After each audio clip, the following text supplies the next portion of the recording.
Hello everyone, welcome back to the channel. तो आज हम जो देखने जा रहे हैं दैट इज़ कि जो भी हमारा क्वेश्चन पेपर हुआ है सोशियोलॉजी का खासकर, उसके बारे में एक एनालिसिस हम यहाँ पर देंगे, किस तरीके से क्वेश्चन रहा और क्या क्या चीज़ें ऐसी थी जो कि आई और किस तरीके से ये पेपर पिछले पेपर से थोड़ा सा अलग रहा या फिर क्या क्या सेम रहा। तो इसमें हमारे साथ जो भी एस्पायरेंट है जिनके एग्ज़ाम दिया है वो हमारे साथ हैं और इसको हम अभी देखेंगे कि किस तरीके से उनका अनुभव रहा और कहाँ कहाँ से चीज़ें आई थी, क्या क्या अगर कोई नया तैयारी कर रहा है तो उसको कहाँ से चीज़ें पढ़ने की ज़रूरत है। तो ये सारी चीज़ें हम इस वीडियो पे देखेंगे। सबसे पहले आप सभी का मैं स्वागत करता हूं और साथ में हमारे साथ हैं विशाल चंद सर, जिन्होंने कि जेआरएफ क्वालिफाई किया है और यहाँ पर वो एक्सपर्ट की भूमिका में भी होंगे कि किस तरीके से एस्पायरेंट्स को तैयारी करनी चाहिए। तो सबसे पहले तो जो भी जिनने भी एग्जामिनेशन दिया है तो उनका हम एक एक करके फीडबैक लेना चाहेंगे। यहाँ पर स्टार्ट करते हैं कृष्णकांत से कि किस तरीके से उनका क्वेश्चन पेपर रहा। जी कृष्णकांत। सर, जब मैंने स्टार्टिंग में जब मेरे स्क्रीन में कोई पेपर अपीयर हुआ तो मैंने सबसे पहले सोशियोलॉजी पे मैं गया। जी तो मैंने पहला क्वेश्चन देखा, दूसरा क्वेश्चन देखा। एक तो मैं थोड़ा मैं थोड़ा हार्ट बीट मेरी तेज हो गई थोड़ा मैं रिलैक्स नहीं था। फिर थोड़ा जो ठीक ठाक क्वेश्चन आने लगे एक के बाद एक के बाद एक, फिर मैं थोड़ा अच्छे से रिलैक्स्ड हुआ। फिर अ, जो भी क्वेश्चन मैंने सारे क्वेश्चन एक बार देखे, फिर मैं दोबारे आया। फिर मैंने जो मेरे को क्वेश्चन आते थे अच्छे से वो मैंने तुरंत सारे सॉल्व किए। जी फिर मैंने थोड़ा जो असर्शन रीजनिंग वाले थे, फिर मैंने वो किए। जो थोड़ा ट्रिक व्रिक जिसमें यूज करनी थी, फिर मैंने वो किए। फिर मैंने पहले सोशियोलॉजी पूरा किया अच्छे से। फिर हाँ जी। मैं फर्स्ट पेपर में आया। तो जो जी सोशियोलॉजी का पेपर करते हो सर, पिछले बार के कंपेयर में इस बार क्वेश्चन मतलब थिंकर पार्ट से उतने ज्यादा नहीं थे, डीप भी उतने नहीं थे। इंडियन थिंकर्स भी कोई इतने पूछे भी नहीं गए थे, क्लासिकल भी उतना नहीं पूछा जितना कंपैरेटिवली प्रीवियस अगर हम कंपेयर करें तो। और फर्स्ट पेपर थोड़ा था तो उसका इस बार थोड़ा हार्ड मेरे को लगा, क्योंकि जी मैथ्स के क्वेश्चन थोड़ा ज्यादा ही डाल दिए थे। और कुछ क्वेश्चन एकदम नए भी थे जो एकदम पढ़े ही ना हो, ऐसा ऐसा भी था। एक दो क्वेश्चन कोई मेडिकल सोशियोलॉजी से रिलेटेड कोई टर्म आ गया था, कुछ ऐसा। और बाकी सर जो पढ़ा था यहाँ से वो तो मतलब काफी चीजें तो एकदम दिमाग में थी, जो यहीं से पढ़ के आई थी वो वहां पे हमने मतलब वैसे ही सेम टू सेम वहां पे आया। तो उससे तो मतलब जो पढ़ा था उससे तो बहुत अच्छा रहा। जो प्रिपरेशन रही हमारी जी। चार जी छह महीने की जितनी भी थी, तो उसका तो सब पूरा बेनिफिट। अगर कुछ भी अगर अच्छा फेवर में रिजल्ट आएगा तो जो sir credit all should be given to that preparation. तो कृष्णकांत, जैसे कि हम डिवाइड करते हैं तो दो सेक्शन हमारे होते हैं, that is paper one and paper two. अब पेपर वन पे भी हमारे पास अलग अलग पार्ट्स आते हैं। अगर हम ब्रॉडली थोड़ा सा क्लासीफाई करें उसे, तो पहला तो हमारा पार्ट आ जाता है जो कि थ्योरेटिकल पोर्शन है, या फिर जहाँ से हम कह सकते हैं जैसे टीचिंग वाला है, रिसर्च वाला है, कम्युनिकेशन वाला है, जो कि हमको बहुत ज़्यादा पढ़ना पड़ता है। और एक पोर्शन जो कि हम देखते हैं जो कि थोड़ा सा मैथमेटिकल है, हम उसमें शामिल कर रहे हैं हाँ डीआई को, लॉजिकल रीजनिंग को, मैथमेटिकल रीजनिंग को और इंडियन लॉजिक कहीं ना कहीं, जिसमें कि लॉजिक का पार्ट ज़्यादा है। तो कौन सा पोर्शन आपके हिसाब से बेटर रहा आपके लिए?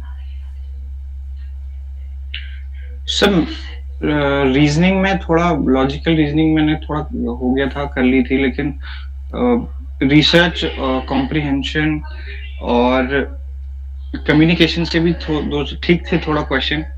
बट सर जो मैथमेटिकल रीजनिंग और सर थोड़ा डीआई में थोड़ा प्रॉब्लम रहती है मेरे को। थोड़ा मेरा मैथमेटिकल बैकग्राउंड है नहीं, तो इस वजह से प्रॉब्लम रहता है। जी जी। तो तो आपका जो थ्योरी वाला पोर्शन था जो पेपर वन पे हम अगर डिवाइड करें तो वो हाँ सर, कंपेरेटिवली हाँ ठीक था। हाँ, वो कंपैरेटिवली ठीक था सर। और जब हम जैसे सोशलॉजी पे आते हैं तो पेपर वन की हमने एक बात कर ली मोटा मोटा, लेकिन जब पेपर हम्म टू पे आते हैं, सोशलॉजी पे आते हैं, तो उसमें भी हम डिवाइड कर सकते हैं सेक्शन को। लाइक जो एक तो हमारा बड़ा पार्ट है जो कि है थ्योरीज का, सोशलॉजी का थ्योरीज का, चाहे वो हमारी यूनिट वन से हो या फिर और थ्योरीज हैं जैसे कि फेमिनिज्म में अगर थ्योरी देखते हैं, या फिर एजुकेशन की थ्योरीज देखते हैं, रिलीजन में कोई थ्योरीज देखते हैं, तो अलग अलग टाइप की हमारी थ्योरीज आते हैं। एक तो थ्योरी पार्ट हाँ सर। जो कि आपको समझना है, अंडरस्टैंड करना है, उसके बाद आप आंसर दे सकते हो। दूसरा पार्ट होता है कुछ हमारा फैक्ट बेस्ड, जैसे कि हम रूरल और अर्बन में जब हम देखते हैं या इन्वायरमेंट से रिलेटेड कोई पार्ट देखते हैं। देन हम देखते हैं रिलीजन से रिलेटेड और कल्चर से रिलेटेड कुछ पार्ट। और उसके बाद हमारा जो एक पार्ट होता है जो कि बेसिक कंसेप्ट के नाम से हम जानते हैं, जो कि हमारे जैसे फैमिली मैरिज एंड किनशिप है या फिर यूनिट थ्री है।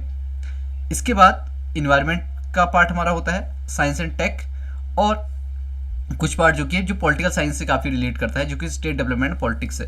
तो कौन सा ऐसा पोर्शन था जिसने कि डोमिनेट किया इन सभी में? सर डोमिनेट तो कहना मुश्किल है किसने एक ने डोमिनेट किया हो, लेकिन सर अर्बन से इस बार ठीक क्वेश्चन आए थे, अर्बन सोशियोलॉजी से थे थोड़ा, और सर स्ट्रक्चरल फंक्शनलिज्म वाले जो थिंकर्स हैं उससे भी ठीक थे।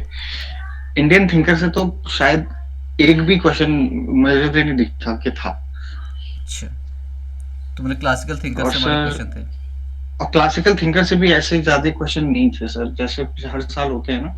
तो रिसर्च से अच्छे क्वेश्चन थे, रिसर्च के जो फर्स्ट सेक्शन है साइंटिफिक वाला, फिलोसफी ऑफ साइंस, हाँ फिलोसफी ऑफ साइंस वाला, उससे अच्छे क्वेश्चन थे। सर पेपर सिंपल था, थोड़ा ट्विस्ट करके पूछे गए थे क्वेश्चंस।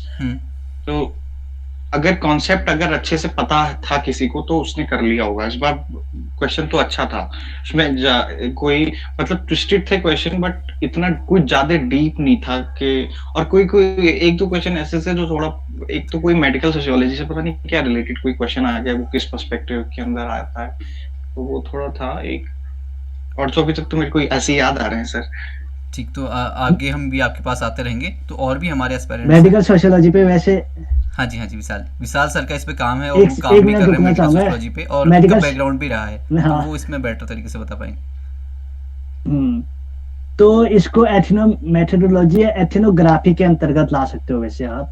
जनरली एथनोग्राफी जो हम काम करते हैं मेडिकल सोशियोलॉजी में, जनरली उस पे होता है काम, और बाकी इसमें क्या कहूँ, मैं इतना ही कहता हूँ। अब क्वेश्चन क्या था ये पता नहीं मेरे को। और वो सर कुछ ऐसी पर्सपेक्टिव से रिलेटेड था कि कौन से पर्सपेक्टिव के में आता है, कुछ ऐसी था क्वेश्चन, लेकिन मुझे याद नहीं आ रहा, मैंने तो फंक्शनलिज्म में डाल दिया था उसको। वो ये था ना क्वेश्चन। हेलो, हाँ सुन रहे हैं क्या आवाज? हाँ बताइए। जो एथनोग्राफी होती है वो किस में यूज होती है? तो 4 ऑप्शन थे।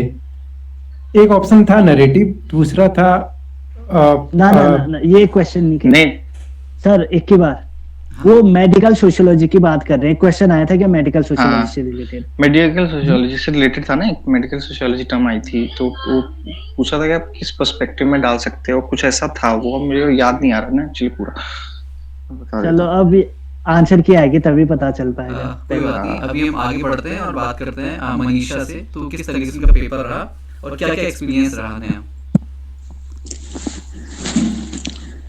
Good evening sir, good evening everyone. Sir मेरा पेपर तो मैंने पढ़ा भी अच्छे से था, पेपर फर्स्ट भी सेकंड भी, बट मेरा नेगेटिव पॉइंट ये रहा कि मेरा पेपर छूट गया, पता नहीं मैं क्या कर रही थी।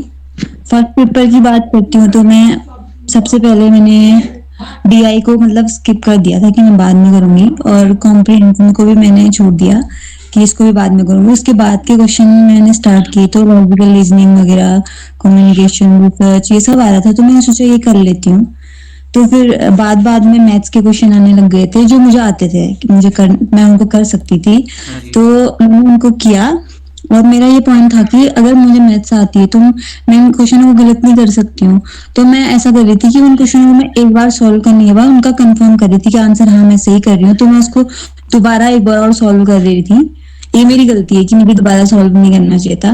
तो उस टाइम पे मेरा टाइम वेस्ट वहीं हो गया था, मुझे 1 घंटे से ज्यादा उधर ही लग गया था फर्स्ट पेपर में कंप्लीट करने में।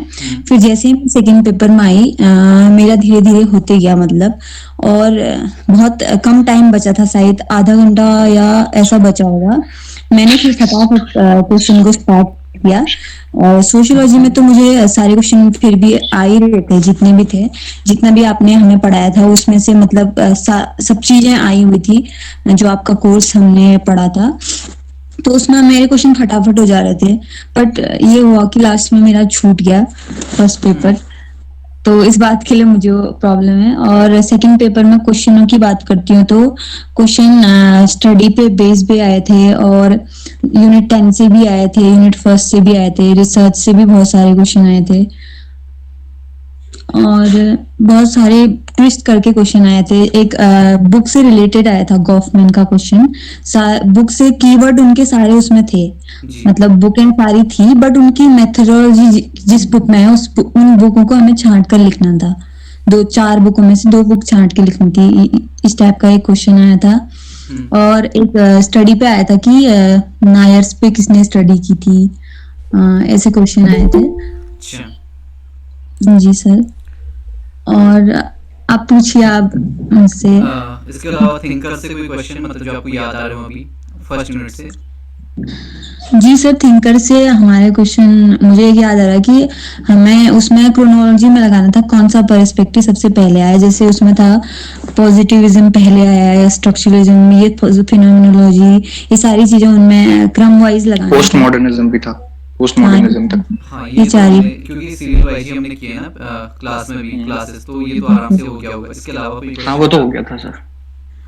इसके अलावा जैसे कि आपने सर 10th यूनिट का एक मुझे क्वेश्चन याद आ रहा है, चर्च वगैरह आपने पढ़ाया था हमको, चर्च हाँ सर वो आया था। ये आया था। हाँ चर्च और डिनोमिनेशन को मैच सर फॉलोइंग में आया था। आपके कोर्स से बहुत सारे क्वेश्चन आए थे। हम अगर कोई आपका कोर्स लेता है तो 100% उसका हो सकता है उसमें क्लियर। और क्या कहते हैं, कुछ 2-3 क्वेश्चन ऐसे थे जो मुझे लगा कि नहीं आए थे, जैसे कि कुछ बुकें थी जो न्यू थी हमारे लिए। और बस इतना ही है सर। डरखाइम से कोई क्वेश्चन आया था? डरखाइम, मार्क्स और वेबर से? जी सर, मार्क्स से रिलेटेड क्वेश्चन था बट मुझे याद नहीं आ रहा, बट आया था। इसके अलावा मैलिनोस्की, मर्टन, पार्सन्स? नहीं सर, मेलिनोस्की से तो नहीं था, पार्सन से था। था एक क्वेश्चन सर कि कुछ मटन से उसका आंसर भी मटन ही था, कुछ अडेप्टेशन से रिलेटेड कुछ था। ठीक है। एक तो कोई डेवियन से, नहीं डेवियन से भी रिलेटेड कोई क्वेश्चन था, डेवियन से। डेवियन से रिलेटेड क्वेश्चन या तो फिर मर्टन का होगा अगर एनोमी की टर्म्स। हाँ वो मर्टन का ही था, मर्टन का ही था वो। डेवियंस का ही मतलब एक्सप्लेनेशन था उसमें, तो मैच करना था वो। ठीक है। और जो हमने थिंकर पढ़े, जैसे फूको पढ़ा, बुर्दो पढ़ा, इसके अलावा जो भी इनकी बुक आई थी, बुक्स वगैरह कॉन्सेप्ट जो थे ना सर। हाँ बुर्दो का कॉन्सेप्ट थे, और गिडन्स की भी कॉन्सेप्ट बुक आई थी सर। बुक थी डिस्टिंक्शन, जिसकी बुर्दो की आई थी, डिस्टिंक्शन पे कोई क्वेश्चन था। एक कोई डीप क्वेश्चन यहाँ से आया हो? डिस्टिंक्शन पे पूछा था सर, एक कोई क्वेश्चन पूछा था, एक्सप्लेनेशन पूछा था सर डिस्टिंक्शन के बारे में। हैबिटस क्या होता है करके पूछा था एक क्वेश्चन से आया था। तो सिर्फ टर्म्स भी आता है, जो भी आता है ना बुर्दो का, हाँ। एक डेफिनेशन दे देते हो, या तो फील्ड की दे देंगे, डॉक्सा, कुछ भी, उसके फिर टर्म्स को हमको करना पड़ता है। इसके अलावा इंडियन थिंकर हमारे 5। सर इंडियन थिंकर से भी क्वेश्चन आया था। हाँ। बुक आई थी कि जो आपने उनकी थी क्या था वो, रेस एंड क्लास एंड कुछ रेस। हाँ वो तो सिंपल बुक आई थी, घुरे की बुक थी, वो तो सिंपल क्वेश्चन था। और सर ऑप्शन भी रिलेटेड थे, इंडियन थिंकर आए थे। एमएन श्रीनिवास से कुछ आया था? सर आए थे तो बहुत सिंपल थे, और ज्यादा तो देखो दिखे नहीं, आए थे तो बस ऐसे ही। अब इतनी सिंपल बुक तो आई थी सर जी घुरे की, तो पहली जो बुक है उनकी। राधिकमन मुखर्जी कुछ आया हो? राधाकामन मुखर्जी के क्वेश्चन तो मेरे को याद नहीं है सर, पता नहीं। सर अगर कोई क्वेश्चन अगर डीप आया होता ना किसी थिंकर से, जो कॉम्प्लिकेटेड हो जाता तो याद रहता। तो सिंपल ही क्वेश्चन थे क्योंकि इस बार ना कोई थे ट्विस्टेड थे और बहुत सिंपल थे। तो अभी मैं मतलब इसमें तो हाँ, मतलब आप कोई भी कंट्रीब्यूट कर सकते हैं, हम जिस भी यूनिट की बात करेंगे ना, क्योंकि इससे हम क्वेश्चंस की और रेंज हमको पता चलेगी, और जब भी आप एनालिसिस करोगे तो आपके पास भी और क्वेश्चन आ पाएंगे।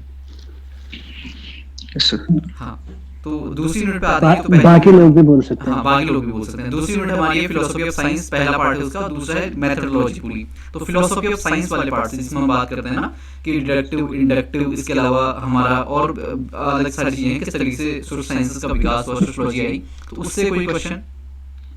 सर डिडक्टिव इंडक्टिव से आया था। डिडक्टिव इंडक्टिव से क्वेश्चन आया था। और कोई? हाँ, डिडक्टिव इंडक्टिव, क्वालिटेटिव और क्वांटिटेटिव रिसर्च के बारे में भी आया था। पॉजिटिविज्म, सिंपल क्वेश्चन आए थे, सिंपल क्वेश्चन आए थे। हाँ साक्षी। और सर क्रॉस सेक्शनल रिसर्च सर्वे से भी क्वेश्चन आया था। ठीक है। कुछ इस तरह का क्वेश्चन। इसके अलावा जैसे पैराडाइम शिफ्ट है या नेगेटिव फिर रिसर्च भी आई थी सर। फासिबिलिटी है और सारे कॉन्सेप्ट जो हम पढ़ते हैं ना, उनसे कोई क्वेश्चन? नहीं सर, उससे कोई नहीं था। नैरेटिव रिसर्च करके पूरी डेफिनेशन आई हुई थी, ये क्या कौन सी रिसर्च है करके। उसमें ऑप्शन थे हिस्टोरिकल, नैरेटिव और वो कौन सी है, वो ट्रायंगुलेशन वाली एक रिसर्च है जो ठीक है। पता नहीं और कुछ नाम। इसके अलावा सैम्पलिंग से? सैम्पलिंग से हाँ क्वेश्चन नहीं सैम्पलिंग से थे, आया था, शायद एक आया था, कहीं था कुछ। बट इसमें स्नोबॉल सैम्पलिंग ऑप्शन में था हाँ ना। ऑप्शन। ठीक है, सैम्पलिंग से भी आया था। बाकी लोग भी बोल सकते हैं सभी एक बोल मिनट सकते हैं सर, अभी ना। बाकी लोग भी बोल सकते हैं, बाकी लोग भी माइक ऑन कर लो। क्वेश्चन कुछ लिस्ट तो मेरे पास भी है क्वेश्चनों की, ये जो भेजे थे ना, हाँ सर आप बताओ। लेकिन मैं बाद में बता।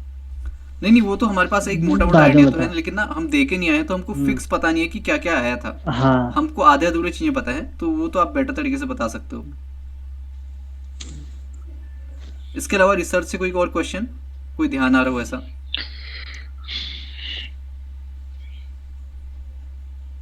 और लोगों को जिनके माइक ऑफ हैं अभी भी। कमलेश भैया। Hello everyone. या हाँ। और साक्षी लोग कुछ हाँ हेलो। कमलेश जी। अच्छे से भैया एक क्वेश्चन है। आवाज आ रही है? हाँ आवाज आ एक रही है। क्वेश्चन हाँ। पिछले साल के पेपर से आया था, हम्म, जो क्लास एंड पावर करके आई थी ना, हाँ आंध्र वितेका काम जो हुआ था तंजौर में। लेकिन इस बार उसको ना उल्टे तरीके से पूछ लिया था, उसको घुमा के पूछ लिया था कि जो ये तंजौर में क्या इन तीनों में काम किया था उसने करके, इस तरीके से पूछ लिया था। लेकिन डिट्टो क्वेश्चन यही था वो, अच्छा, मतलब प्रीवियस ईयर क्वेश्चन से आया था। बिल्कुल पिछले साल के क्वेश्चन पेपर से आया था। जी। और एक क्वेश्चन ऐसे आया था जैसे कि cultural phenomena which combine inputs and imposition from other culture on local relatives. हाँ ये वाला तो क्वेश्चन। इसमें ऑप्शन थे आपके cultural imperialism, cultural hybrid ethnocentrism और कल्चरल रिलेटिविज्म। ठीक है। हाँ रिलेटिविज्म तो नहीं था इसका शायद, ना रिलेटिविज्म था ना इसका एथनोसेंट्रिज्म था, और इंपीरियलिज्म या वो दूसरे में से था, हाइब्रिड। क्योंकि रिलेटिविज्म में तो वो Combined कॉमन वो रिस्पेक्ट वाली बात होती है ना। इसमें इसका एथनोसेंट्रिज्म तो हो नहीं सकता किसी भी आंसर। तो क्या था मुझे इसमें क्या क्वेश्चन ये था ये तो इसका- cultural phenomena which combine inputs and imposition from other cultures on local realities। Other culture. Option थे आपके cultural imperialism, cultural hybrid ethnocentrism, cultural relativism. तो अब एक क्वेश्चन है वैसे भेज सकते हैं हाँ। ना, तो हम उसके बारे में फिर डिस्कस करेंगे ग्रुप पे। जितने भी क्वेश्चन अभी यहाँ से आ रहे हैं तो आप सभी नोट कर सकते हो उनको। एक क्वेश्चन ये आया था family in India a critical ऐसे करके। ठीक है। नहीं अभी हम यूनिट वाइज चले ना तो ज्यादा बेटर रहेगा, तो हमारे पास सारे यूनिट्स का हमको कुछ ना कुछ पता चल रहा है। मतलब जैसे हम यूनिट 2 पे थे अभी, तो यूनिट 2 के बाद हम बढ़ते हैं यूनिट 3 पे। तो 3 से कहाँ से, क्योंकि ऐसे फिर यूनिट 2 में कुछ सर हाँ हाँ यूनिट 2 में और भी क्वेश्चन आए होंगे आई हाँ, थिंक। ये और तो भी हम तो question ऐसे आए होंगे। उस पोर्शन में पहुंचे नहीं, सैंपलिंग और चीजों में। और कोई क्वेश्चन था यूनिट 2 से? यूनिट से कुछ रिसर्च याद से। नहीं आ रहा। मुझे कुछ याद नहीं आ रहा है यूनिट से। एक क्वालिटी सर, क्वांटिटी रिसर्च से सर पोस्ट पॉजिटिविज्म से रिलेटेड भी था, एक इंडक्टिव डिडक्टिव वाला भी था, क्वालिटेटिव क्वांटिटेटिव वाला भी था। और मुझे ऐसा लगा कि सर हर एक यूनिट से मतलब क्वेश्चंस तो बने ही हैं, हर एक थिंकर से भी मतलब उसका तरीका अलग है। जैसे कहीं पे मैच करने के ऑप्शन आ गए हैं, जैसे मेलिनोस्की का है या ब्राउन का है या पार्सन्स का है, हर किसी से क्वेश्चंस तो बने थे। पर यह है कि ऐसा है कि एक सिंगल क्वेश्चन नहीं बना तो मैच द फॉलोइंग में आ गया है या कहीं पे बुक्स से रिलेटेड आ गया, पर क्वेश्चन हर किसी से बने थे जो हमने किए थे यहाँ पे क्लास में। ठीक है। तो यूनिट 2 तो ये होगी। यूनिट 3 हमारा बेसिक कंसेप्ट आता है, और इसमें हमारी क्या है ना, बहुत सारे डेफिनेशन है, बहुत सारे कॉन्सेप्ट भी हैं, और ये सबसे लेंथीएस्ट यूनिट है। अगर फर्स्ट सेकंड और थर्ड आप देखो तो काफी बड़ी यूनिट्स हैं, और कोई श्योरिटी नहीं होती कि कहाँ से क्वेश्चन आ जाए। तो यहाँ से कोई ऐसा क्वेश्चन बना हो?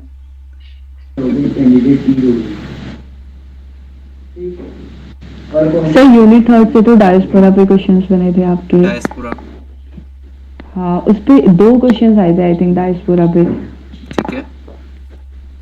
हम्म। और एजुकेशन पे कोई क्वेश्चन आया था? एजुकेशन पे तो क्वेश्चन नहीं आया था।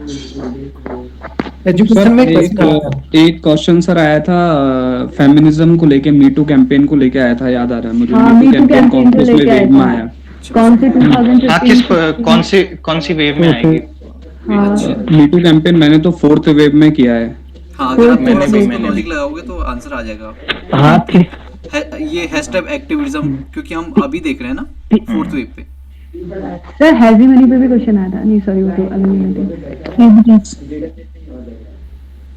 हाँ और कल्चर के ऊपर भी क्वेश्चन था, जिसमें टाइलर और बहुत सारे लोग, तीन टाइलर को लेते हुए ऑप्शन थे कल्चर के ऊपर। और सर डेफिनेशन हाँ पैटर्न ऑफ कल्चर आया था, root bending bending pattern of की। कल्चर। हाँ और सोशलाइजेशन मतलब जैसे अगर एक बच्चा कुछ सीख रहा है तो वो सोशलाइजेशन होगा, रिसोशलाइजेशन होगा, ये करके था। और प्राइमरी और सेकेंडरी सोशलाइजेशन पे भी क्वेश्चन था। अच्छा, तो ये तो हमारे हमेशा के क्वेश्चन होते हैं ना सोशलाइजेशन पे। हाँ evergreen ये question बेसिक। होते हैं। और सर ये था यहाँ पे जैसे हाईएस्ट रिलीजन कौन से, जैसे आपके मुस्लिम मतलब कौन सी कम्युनिटी कितने परसेंट है, उसको क्रोनोलॉजिकली अरेंज करो करके आया था। ठीक हो गया। और कोई हाँ और डेफिनेशन आई थी पैट्रिक क्या? मतलब ये कॉन्ग्रेगेशन ऑफ टाउन किसने दिया था, ये क्वेश्चन भी आया था। और ट्राइब्स मैट्रिलिनियल कौन सी होगी, ये भी आया था। गैरो खासी वो मतलब नॉर्थ ईस्ट टाइप के बारे में। हाँ,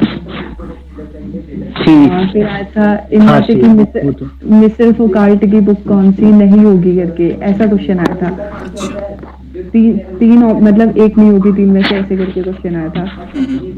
हाँ उसमें और एक बुक शायद दौड़दियों की थी। हाँ और जीएस घूरे की आई थी, बुक्स आई थी जीएस घूरे की, 1-2 आई थी। हाँ, caste and race in India आई थी एक तो शायद। और एक क्वेश्चन और आया था जीएस घूरे का। और मैक्स वेबर की पॉलिटिक्स की डेफिनेशन आई थी। और दरकाइम के तो जो कॉन्सेप्ट हमने पढ़े बेसिक कॉन्सेप्ट आए थे। अच्छा, हाँ, और वेबर सर से पॉवर्टी ऐसा आता है। में क्वेश्चन था। हम्म, और पॉवर्टी पे भी क्वेश्चन था, कल्चरल पॉवर्टी, रिलेटिव पॉवर्टी, ऐसे करके समथिंग कुछ था। ठीक है। हाँ सर, जैसे ऑस्कर लेविस ये वो है ना, ये मैच द फॉलोइंग में आए थे, ये सारे थिंकर्स इनके कॉन्सेप्ट मैच करने को। हाँ जैसे जो- गॉफमैन है, ऑस्कर लेविस है, ब्राउन है, मेलिनोस्की है, ये सभी से मतलब क्वेश्चन तो आए थे। और एंथनी गिडेंस भी एज इट इज आए थे, मतलब जैसे हमने पढ़े सिंपल उसी वे पे आए थे। हाँ, ये थिंकर्स ज्यादा वैसे भी डीप नहीं आते ना, जो हमारे अभी पोस्ट मॉडर्न थिंकर हैं।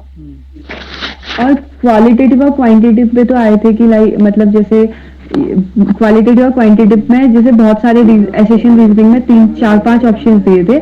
फिर उनमें से ऑप्शंस दिए थे कि ABC सही होगा, DC-A सही होगा करके, इस टाइप से दिए थे। अच्छा, रिसर्च के अच्छे क्वेश्चंस थे, मतलब काफी ज्यादा क्वेश्चंस लगे मुझे तो पेपर में और रिसर्च उनका लेवल कैसा था? मॉडरेट, डिफिकल्टी या फिर इजी?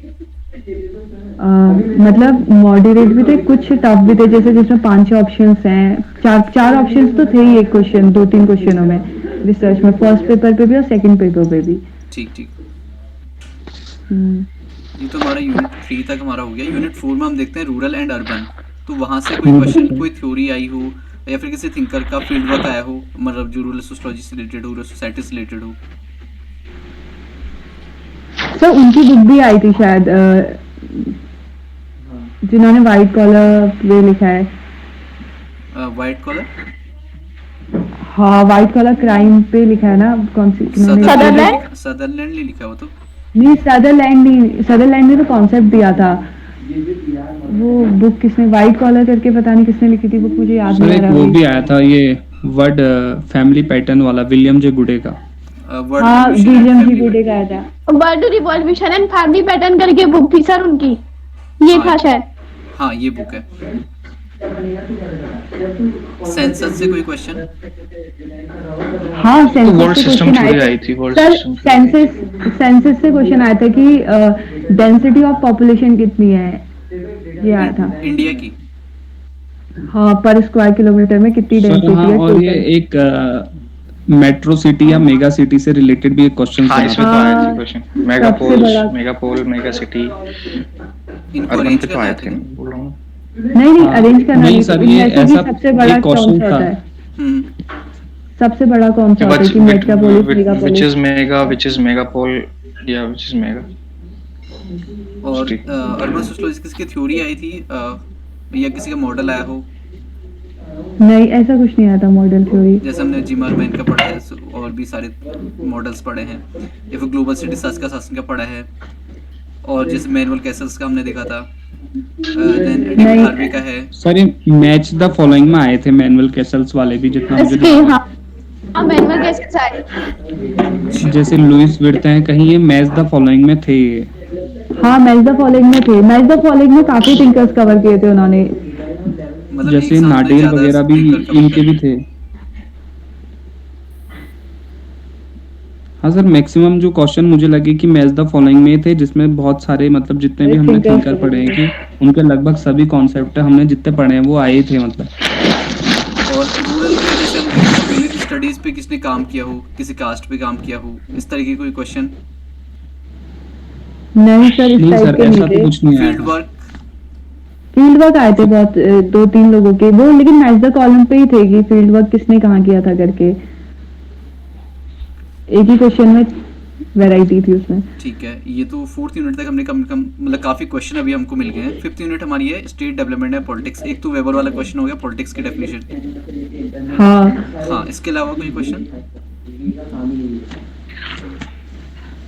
सर ये क्वेश्चन शायद था कि मैक्स वेबर ने कौन से उसमें पॉलिटिकल मतलब स्टेट की डेफिनेशन दी थी, हाँ, ये था क्वेश्चन शायद। और कोई क्वेश्चन आया था क्या सर डेवलपमेंट से रिलेटेड या फिर और किसी सेंस में? हाँ विशाल जी। सर इस वाली यूनिट का तो उतना नहीं था सर। मैं पूछता हूँ कि कौन सी बुक में पॉलिटिक्स की डेफिनेशन दी थी, ये क्वेश्चन था या कुछ और तरीके से? नहीं, स्टेट की डेफिनेशन कौन से बुक में दी थी ऐसा था शायद। डेफिनेशन ऑफ स्टेट कौन सी बुक पे दी थी, ये था क्वेश्चन। अच्छा, थोड़ा पैटर्न थोड़ा चेंज हुआ है ना। पहले क्या होता था, एक डेफिनेशन दी जाती थी, वो किसकी नेशन, डेफिनेशन? सर वो नेशन स्टेट का डेफिनेशन आया था, एक नेशन स्टेट क्या होता है। ठीक है, अच्छा ठीक है। अच्छा, ये रिस्क सोसाइटी वाला भी क्वेश्चन था एक। हाँ, रिस्क सोसाइटी वाला भी था। उसमें उल्रिक बेक का आया था बेक ऑप्शन का आया में। था, हाँ। ठीक हो गया। हाँ उल्लेख बेग वही है, वही है। और वर्ड सिस्टम थ्योरी सर, ये सब भी था।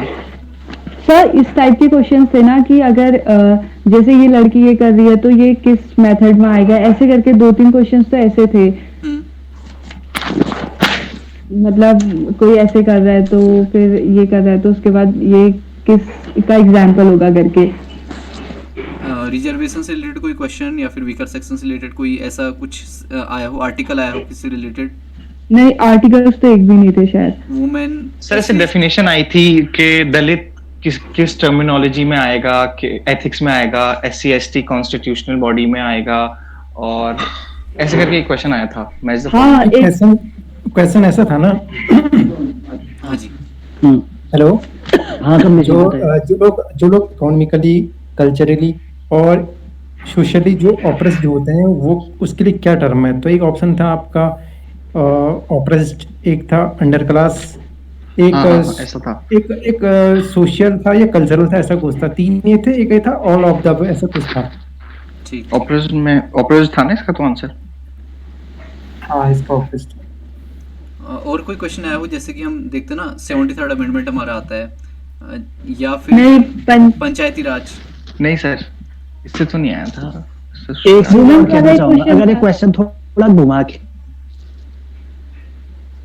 ये वाला जो पिछला वाला क्वेश्चन कहा गया था ना, अगर इसको थोड़ा घुमा के दिया है तो ये अंडर क्लास भी हो सकता है। एक सिद्धांत तो अंडर क्लास का भी दिया है मुरे का ना, कि जो अगर क्वेश्चन थोड़ा घुमाया, जो स्लम्स पे रहते हैं तो उस पे उन्होंने अंडर क्लास का है उनको, मतलब जिनके पास कुछ नहीं है, ऐसा कुछ करके।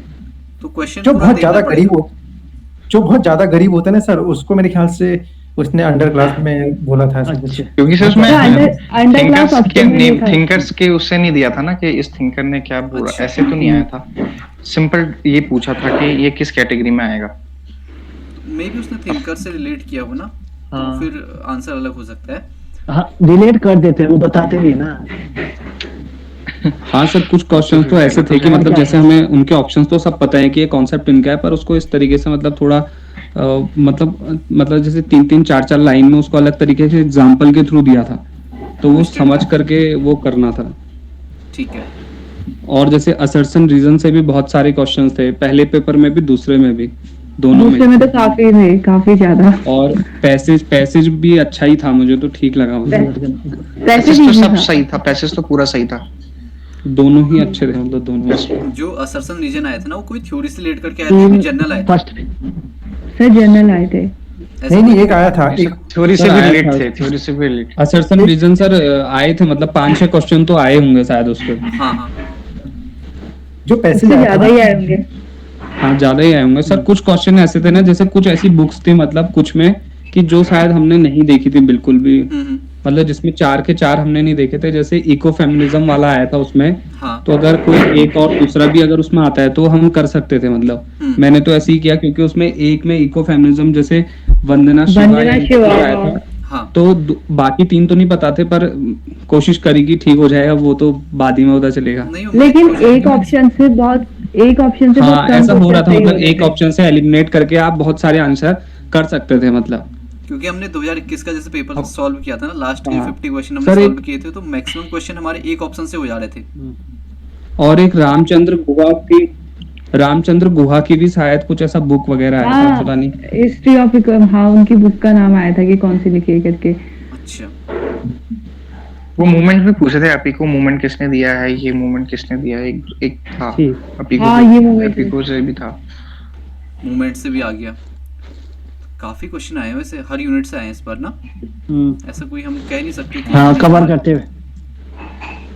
और सर थिंकर से जैसे और साल आता था उतना नहीं आया थिंकर से जितना। नहीं, जितना पहले पहले तो पेपर- क्लासिकल से बहुत पूछते हैं। पहले क्या अब होता कम था ना कि पूछा था। हमारी 3 यूनिट जो पहले की 3 होती थी, डोमिनेट करती थी कहीं ना कहीं। अब मान के चलिए, जैसे अगर हमने 18 या 17 में पेपर दिया होगा, या फिर 19 में भी जो भी था, तो 3 यूनिट, पहली यूनिट बहुत इंपॉर्टेंट होती थी, 60% कम से कम आ जाता था। लेकिन अभी क्या है, उन्होंने डिवाइड कर दिया है हर सर यूनिट। क्लॉड लेवी स्ट्रॉस की अलाइंस थ्योरी भी आई थी शायद, उससे रिलेटेड कोई क्वेश्चन था। अच्छा, वो सही हुआ था? हाँ सही हुआ था। और इरावती कार्वे का भी था शायद, मतलब ऐसा कुछ क्वेश्चन था, फैमिली एंड किनशिप में किसने स्टडी किया था, फिर ऐसे ऐसे ऐसे करके था। हाँ, वो सर कॉन्सेप्ट थे ना, मैं वही हाँ। तो बोल रहा हूँ, कॉन्सेप्ट थे और हाँ, उनका नाम सब था पूरा मैच द concept- फॉलोइंग में, यही था। ज्यादातर मैच द फॉलोइंग और एसेशन रीजनिंग के क्वेश्चन ज्यादा थे। अच्छा, तो उसके लिए तो आपकी कॉन्सेप्चुअल क्लैरिटी होनी चाहिए, या फिर कॉमन सेंस अच्छा होना चाहिए। मतलब आप कुछ पढ़ रहे हो, लिख रहे हो, तो वो ज़्यादा बेटर है उसके लिए। क्योंकि कुछ तो हमारे थ्योरी से रिलेट करके आते हैं, और कुछ होते हैं जो कि हमारी कॉमन सेंस अंडरस्टैंडिंग पे भी बहुत ज़्यादा बेस्ड होते हैं। तो आई थिंक विशाल जी भी यहाँ पर एग्री करेंगे, विशाल सर, कि असर्शन रीजन में हमारा कॉमन सेंस बहुत काम आता है। बिल्कुल हाँ। सर कॉमन सेंस, लेकिन इस बार असर्शन ऑप्शन रीजन ज्यादा में ना थे। खास तौर पे पिछले 2 साल से जो देख रहा हूँ ना ट्रेंड, वो आज बहुत कॉमन सेंस बेस्ड हो चुके हैं session reason. Match of the following भी वैसे कॉमन सेंस के ही हो गए हैं, ज्यादा डीप नहीं पूछता। तो ये तो हमने कर दिया यहाँ पर 5th यूनिट तक। तो अब सोशल हाँ जी, हाँ जी। तो 6th यूनिट में जब हम पढ़ते हैं तो इकोनॉमी 6th यूनिट आती है। इकोनॉमी सोसाइटी से कोई क्वेश्चन जो टफ हो, या फिर कोई ऐसा अनकॉमन?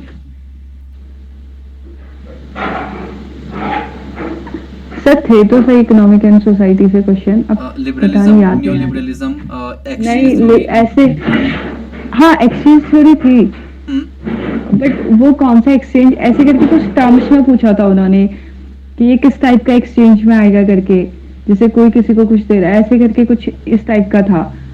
मतलब ऐसे जो इस टाइप के क्वेश्चन कूला पे आया था, कूला कौन सा एक्सचेंज होता है, सेरेमोनियल हाँ एक्सचेंज ऐसे करके ऐसा कुछ तो था, सिंपल था वो। एक्सचेंज पे 2 क्वेश्चन थे। इसके अलावा ब्लाउ हुमांस का भी कुछ आया था, या फिर सिर्फ मेलनोस्की का आया था एक्सचेंज पे?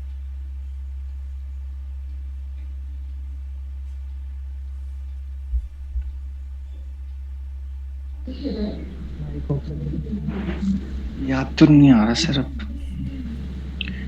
ठीक है, कोई बात नहीं। मतलब अगर आपको जो मेन आए होंगे वो याद भी होंगे ना, जो कुछ अनकॉमन आए होंगे, कुछ ऐसे होंगे जो कि सीधे सीधे हो गए होंगे, तो फिर उतना याद नहीं रहा होगा उनका।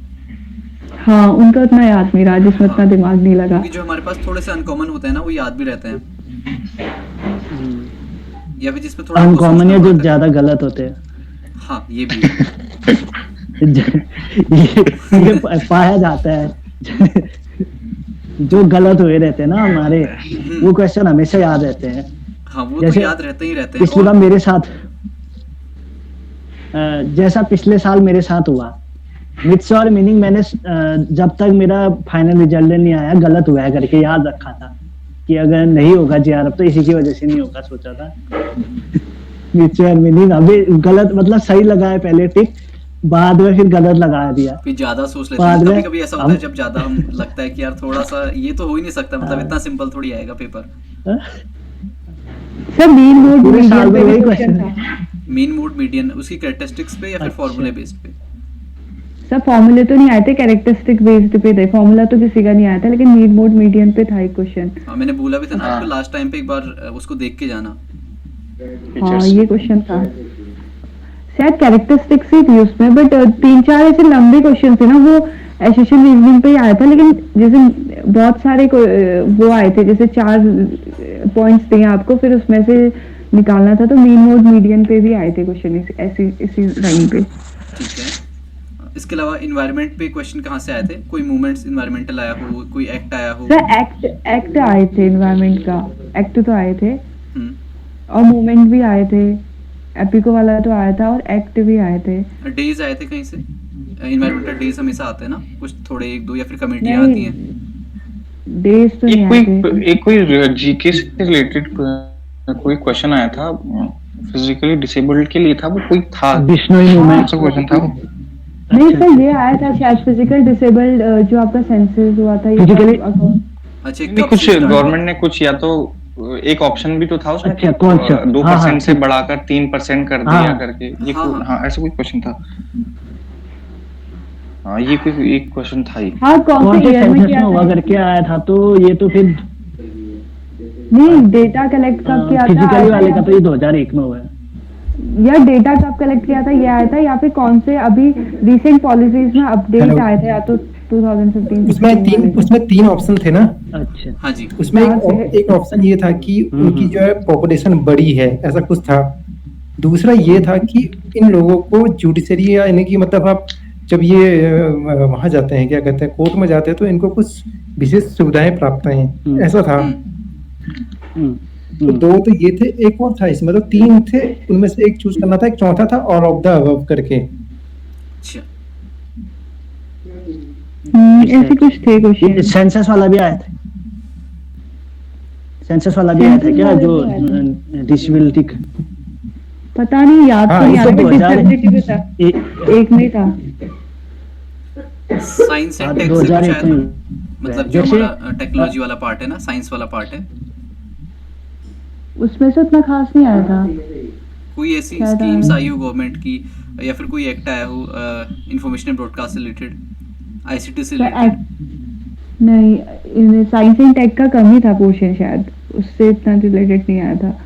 उससे मेनली हमारा जो करंट वाला पोर्शन होता है ना वो ज्यादा आता है, मतलब 1-2 सालों में क्या घटा। एक क्वेश्चन करंट ये तो आया ही नहीं। हाँ Kamlesh ji. Who criticised mass media and cultural industry, ऐसे करके कुछ आया था। अच्छा अच्छा, ठीक ठीक है, हाँ, हाँ, न्यू ठीक। मार्क्सिस्ट पर्सपेक्टिव हमारा अडोनो होकीमा जो भी है, कल्चर इंडस्ट्री से जो रिलेटेड है, हाँ एडेनो ही है। अडोनो का। हाँ। और ग्लोबलाइजेशन कुछ से कुछ साइंस के बाद हाँ तो ग्लोबलाइजेशन ग्लोबलाइजेशन से आया था टर्म, वो भी इसी टाइप का थी। अगर ऐसा हो रहा है तो ये क्या होगा, ग्लोबलाइजेशन होगा, या फिर पता नहीं, ऐसे करके 3-4 थे, तो उसमें आया था ग्लोबलाइजेशन पे क्वेश्चन। उसमें ऐसा था ना हाँ कि कोई है जो बनारस में पिज्जा खा रहा है और वो हाँ ये था। ये खा रहा है, तो ये एक किसके कौन सा impact है? ग्लोबलाइजेशन होगा, फूड ग्लोबलाइजेशन होगा, कल्चर ग्लोबलाइजेशन होगा, या कल्चर कमोडिटीज करके होगा, या कल्चर को समथिंग करके था, और लास्ट में हाँ, all of the all of the था। इसके ऑल ऑफ अलावा द अबव नहीं था, 4 ही ऑप्शन थे कि किस टाइप का ग्लोबलाइजेशन है करके। इस टाइप के क्वेश्चन बहुत आए थे। जो थोड़ा सा थिंकिंग लेवल को आपके टेस्ट करे, मतलब एनालिटिकल हाँ ऐसे एनालिटिकल लेवल पे ऐसे बहुत 3-4-5 स्टेटमेंट क्वेश्चंस आए थे कि अगर ऐसा हो रहा है तो क्या होगा करके। और इसके अलावा जैसे family family marriage kinship, family and business वाला है ना, बिजनेस से रिलेटेड कुछ हाँ ऐसा सर, है। फैमिली में सोरोरेट वाला आया था, सोरोरेट वाला आया था कि फैमिली से- अगर वो वाइफ, हाँ, ठीक। मर जा मतलब वाइफ का पति मर जाता है तो वो किससे शादी करता है। और उससे कुछ ये आया था वाला। जैसे टूरिज्म पे कितना जीडीपी, या फिर ऐसा सेक्टर करके हमारा आता है ना, कौन जीडीपी ज्यादा कंट्रीब्यूट नहीं। करता है, टूरिज्म से रिलेटेड कुछ क्वेश्चन आते हैं कभी कभी। नहीं सर, ऐसे टूरिज्म से नहीं ऐसे आए कोई थे। क्वेश्चन फैमिली नहीं। मैरिज इन किनशिप पे एक तो सॉर्रेट वाला आया था और एक स्टडी आई थी।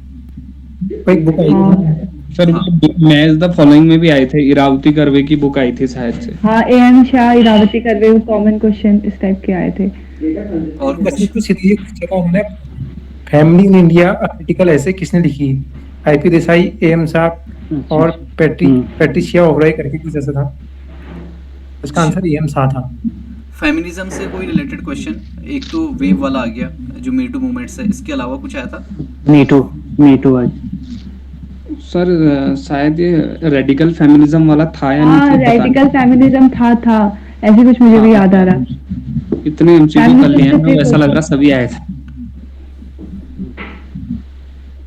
या फिर कोई ऐसा आया हो ना, अनकॉमन बुक्स आई हो, क्योंकि यहाँ से अनकॉमन बुक्स आती है mainly family marriage and kinship से हर सर बार। अनकॉमन तो कैसे याद होगा, अनकॉमन तो क्वेश्चन थे ही 4-5।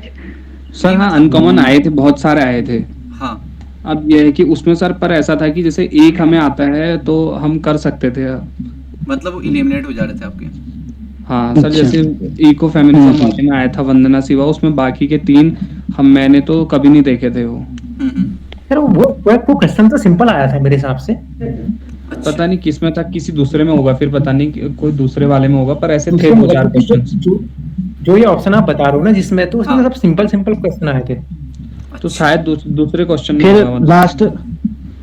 लास्ट हमारा कल्चर और लास्ट यूनिट आती है कल्चर रिलीजन। एंड जो उसमें रिलीजियस Religion। के बारे में है, सिंबॉलिक। सर रिलीजन में तो एक तो वो अरेंज तो करो इस- करके आया था, और दूसरा डिनोमिनेशन कल्ट सेक्टर इस पे आया था। ठीक है, question और आए कुछ थे आया था religion उसमें? पे। कोई पिलग्रिमेज साइट आई हो, कोई डांस आया हो, या फिर इस तरह की चीजें आई हो? नहीं, ऐसे कुछ नहीं, डांस पिलग्रिमेज साइट ऐसे कुछ भी नहीं आया था। और इसका ट्राइब्स का हमारा शायद छूट गया है, ट्राइब्स से कोई क्वेश्चन थे? राइट, सर, मेरे ख्याल से ट्राइब्स दो पे क्वेश्चन वही थे। 2 क्वेश्चन थे, एक टोडास पे आया था और एक ये जो गैरो खासी नॉर्थ ईस्ट की ये ट्राइब्स मेट्रिलिनियल कौन सी इसमें से ये आया था। अच्छा, बस 2 ही क्वेश्चन याद है ट्राइब्स के। टोडा से एक क्या, question ये- टोडा से किस टाइप का क्वेश्चन आया था? ये टोडा ट्राइब से क्या आया था, पता नहीं क्वेश्चन क्या आया था। टोडा से ऐसे ही पता नहीं आया क्या था, याद नहीं है, लेकिन आया था टोडा पे और मेट्रिलिनियल पे आया था। जो क्वेश्चन इस टाइप के आए थे ना ट्राइब पे, हाँ, एक क्वेश्चन ये आया था रंग बंग करके, इस तरीके से किसका है करके, जो इनकी वो होते हैं, वो होते हैं ना रंग Dormitory। बंग। हाँ, डोरमेट्री पे ऐसा क्वेश्चन आया था। हाँ, ये भी आया था कि कौन से कहाँ प्रैक्टिस होती है ऐसे करके कुछ। और एक क्वेश्चन ये आया था, मेरा पूछ दिया अभी डंग बंग। हाँ, और एक क्वेश्चन ये था कि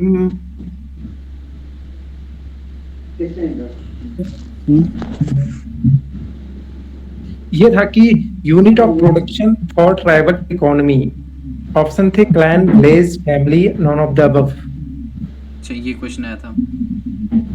ये भी था। Tribal economy. हाँ, ये क्वेश्चन था सर। इसका आंसर क्या होगा वैसे? मैंने तो विलेज किया है इसका, क्योंकि वो जो विलेज यूनिट ऑफ में प्रोडक्शन, ट्राइबल है ना, ट्राइबल ट्राइबल प्रोडक्शन। जनजाति। प्रोडक्शन कहाँ होता था? हाँ, जनजाति पकड़ो आप। जनजाति में विलेज को कैसे लाओगे आप? जनजाति तो जनरली जंगलों में रहने वाले हैं ना। हाँ, सर उसमें और फैमिली ऑप्शन भी ला सकते हैं आप। सर मैंने एक देखा था कोई तो उसमें था कि एक इसका आंसर होगा क्लैन। प्लेन इसका आंसर। मेरे को लग रहा है क्लेन हो सकता है। क्लेन इसका सर मैंने तो फैमिली लिखा, ग्रुपिंग क्योंकि तो होता है शायद हिंदी में। फैमिली भी हो सकती है मेनली, अगर हम उस हाँ, logic से क्योंकि जाएं, अगर वो Parsons के family logic से पे ना, base- family has become a production, हाँ। इस तरीके से उनका कुछ था। अच्छा अच्छा।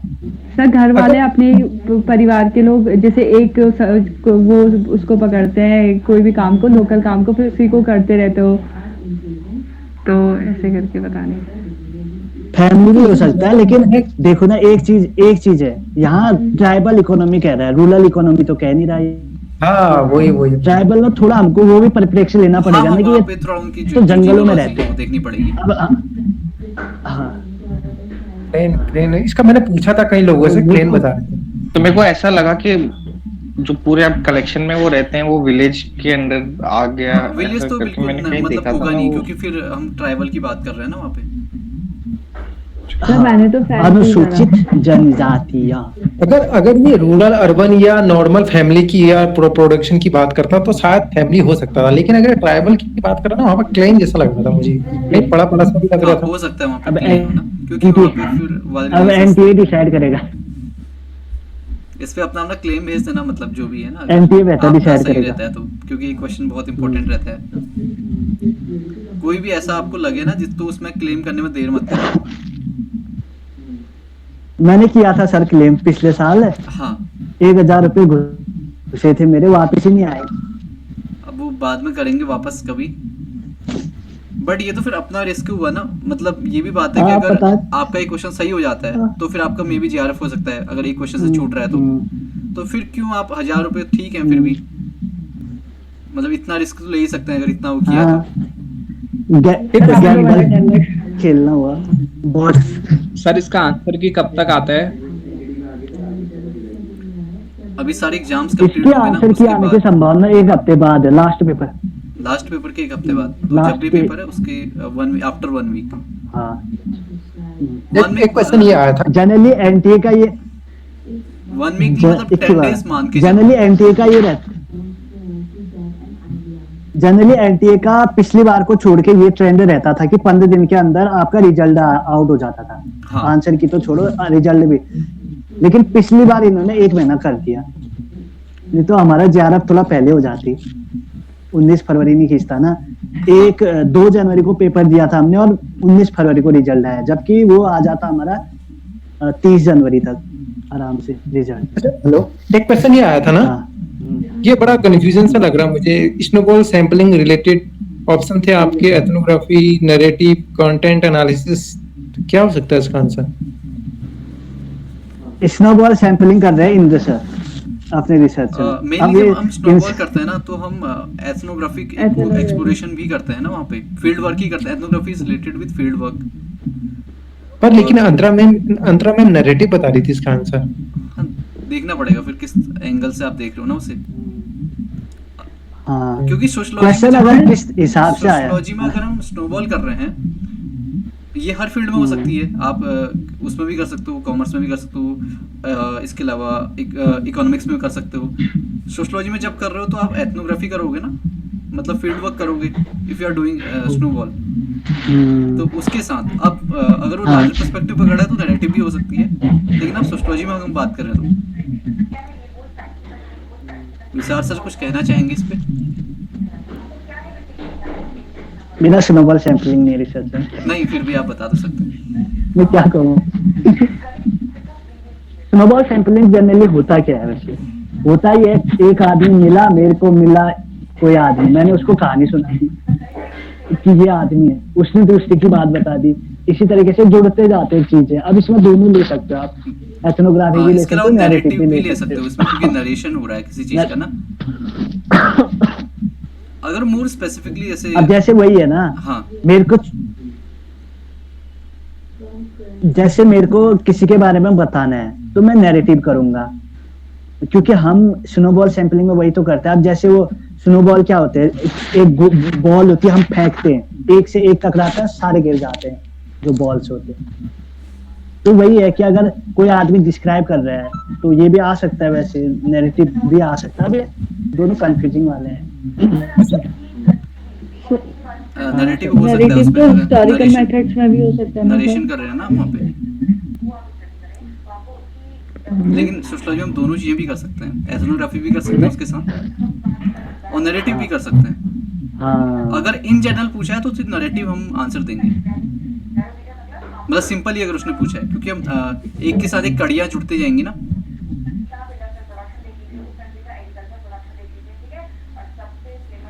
क्वेश्चन सिर्फ इतना ही था, स्नोबॉल सैंपलिंग रिलेटेड। सर कड़िया भी तो तभी जुड़ेंगी जब हम फील्ड वर्क करेंगे, इंसान को ढूंढेंगे। हाँ, वो भी एक लॉजिक है, बट तो उसके लिए हमें फील्ड वर्क। सर नैरेटिव तो तब होगा ना बेहतर- जैसे हम कोई स्टोरी सुना रहे हैं हिस्टोरिकली किसी मेथड को वो कर रहे हैं, तो हाँ, तब नरेटिव वहाँ फिर पे उसमें ओरल narrative- हिस्ट्री या फिर तब लाइफ हिस्ट्री के साथ भी हम नरेटिव को जोड़ते हैं। नैरेटिव जोड़ सकते हैं, बट एथनोग्राफी में आपको जो भी है एक फील्ड पे तो जाना ही पड़ेगा, आपको 1% ढूंढना ही पड़ेगा, देन फिर सेकंड एंड थर्ड, तो फिर उसके लिए आपको खुद से काम चलो करना आंसर पड़ेगा की ना। आने देते हैं, उसमें क्या आंसर देते हैं ना, हाँ, क्योंकि एनटीए सबका NTA बॉस के है। अगर आपको एक्सपर्ट्स जो है वो ज़्यादा बेटर तरीके से हमसे बेहतर हैं और उन्होंने क्वेश्चन पेपर सेट किया है, तो उनका आंसर हम मानते हैं कि ठीक अगर है। गलत लग रहा है आपको, अगर आंसर गलत लगेगा तो एनसीईआरटी इग्नोर, बाकी तो एनटीए देखता ही नहीं है, उन्हीं से चैलेंज कर सकते हो। वो करेगा गलती, लेकिन एनटीए एक दो सवालों में लेकिन हर कुछ बार ही क्वेश्चन ऐसे करता होते हैं ना जानबूझ के ऐसे कंफ्यूज कराए होते हैं या फिर गलत दिए भी रहते हैं, तो उसका थोड़ा ध्यान रखना पड़ता है हमको। और कुछ चेंज भी नहीं होंगे, मतलब ऐसे कंफ्यूजिंग ना जहाँ पे दोनों सही हैं, फिर एनटीए को चलेगा वही वो फाइनल आंसर बन जाएगा। ऐसा सर आपने पिछले बार में भी देखा होगा, कुछ क्वेश्चन ऐसे होते हैं जो कि फिर उसी परिपाटी में आ जाते हैं। फिर एनटीए ने जो क्वेश्चन कह दिया, जैसे एक क्वेश्चन आप देखोगे सबसे ज्यादा हिंसा कौन सी होती है करके आया था, इसमें बाल जो ये बच्चे को पीटने वाले को सबसे ज्यादा हिंसा मान दिया कॉमन हिंसा में, और वो लगातार 2-3 बार नेट के क्वेश्चन में भी, सेट के क्वेश्चनों में भी आ गया और उसी को मानते जा रहे थे। और ऐसा भी होता है कि सेट में या फिर किसी यूनिवर्सिटी के पीएचडी पेपर्स में कोई आंसर अलग है, लेकिन नेट ने फिर उसको बदल दिया, तो फिर वो नेट का ही सेट हो जाता है आगे।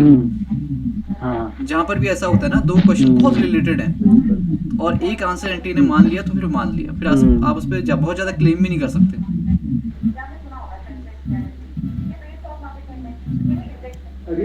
या तो फिर एनसीईआरटी हो, हाँ, पलट सकती है एनसीईआरटी, रखती है मादा पलटने का, और कोई नहीं रखता मादा एनटीए के। तो उसमें और इंडियन थिंकर में बीके नागला, बीके नागला में ही सबसे ऑथेंटिक आपको मतलब मिलेगा जो इंडियन थिंकर। रेफरेंस के रूप में दे, हाँ, ना रेफरेंस के रूप में देने में ना, जिसमें हाँ। एनटीए पलट सकता है, ये तो नहीं पलटा एनटीए। पेपर फर्स्ट में तो खास तौर पे पलटने में बहुत समय लेता है एनटीए। तो ओवरऑल जो आपका एक्सपीरियंस था ना, वो कैसा रहा, अगर आप और- सम अप करना चाहें इसको, क्योंकि 1 आवर्स के करीब हो चुका है।